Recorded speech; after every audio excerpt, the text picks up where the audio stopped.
садақа бердің ба, малың көбейеді. Өзің үшін ораза ше. Оразада сіз тұрып, ең сүйген амалдарыңызды Алла үшін кешесіз. Біріншісі тамақ, екіншісі нәпсі.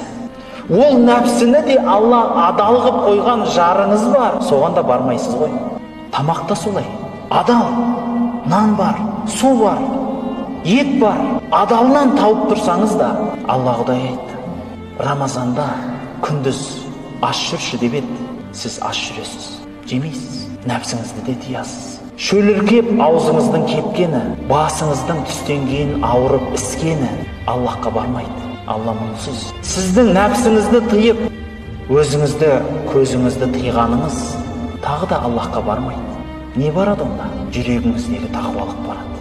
Жүрегіңіздегі тақуалық барады. Сіз ол амалдарды жүрегіңізбен жасамай, онда ол ораза бос, ораза болды дегенге келеді бауырлар.